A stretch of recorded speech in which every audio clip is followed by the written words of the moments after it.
இயேசுவே உம்மை வணங்குகிறோம், எம் வாழ்வை உமக்கு அளிக்கின்றோம், உம்மை அன்பு செய்கின்றோம்.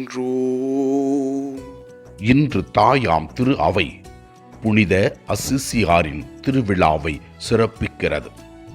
அன்பான இறைவா, புனித அசிசியாருக்கு இயேசுவின் 5 காயங்களை கொடுத்த 800ஆம் ஆண்டை நினைவு கூறுகிற இந்த ஆண்டிலே அவர் வழியாக நீர் செய்த மகத்தான செயல்களுக்காக நன்றி சொல்லுகிறோம்.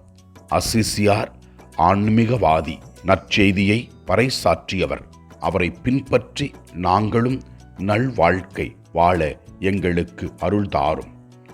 முதல் வாசகத்திலே நாம் பார்க்கிறோம், கடவுள் யோபிடம் உரையாடுகின்றார். அவரிடத்திலே ஒரு சில கேள்விகளை கேட்டு இறைவன் எவ்வளவு வல்லமையானவர் என்பதை யோபுக்கு வெளிப்படுத்துகின்றார். இறைவா, நீர் இந்த உலகத்தை படைத்தவர், எங்களையும் படைத்தவர், எங்களுக்கு தேவையான எல்லா ஆசீர்வாதங்களையும் நாள்தோறும் கொடுத்து கொண்டிருக்கிறீர்.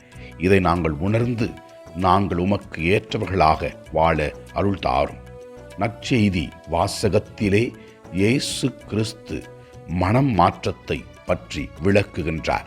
இயேசு கிறிஸ்துவினால் அனுப்பப்பட்ட நபர்களை நாம் ஏற்றுக்கொள்ளவில்லை என்றால் நாம் இயேசுவை ஏற்றுக்கொள்வதில்லை என்றும், இயேசுவை ஏற்றுக்கொள்ளவில்லை என்றால் நாம் இறைவனை ஏற்றுக்கொள்வதில்லை என்றும் இயேசு தெளிவுபடுத்துகின்றார்.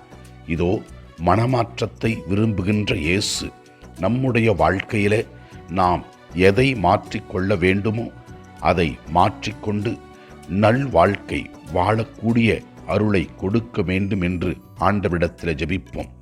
இயேசு கடவுளை எவ்வாறு அன்பு செய்தாரோ, தம்மோடு வாழ்ந்த மக்களை அன்பு செய்தாரோ, அதே போல நாமும் இயேசுவின் அடிச்சுவடை பின்பற்றி கடவுளையும் நம்மோடு வாழ்கின்ற மக்களையும் அன்பு செய்வோம்.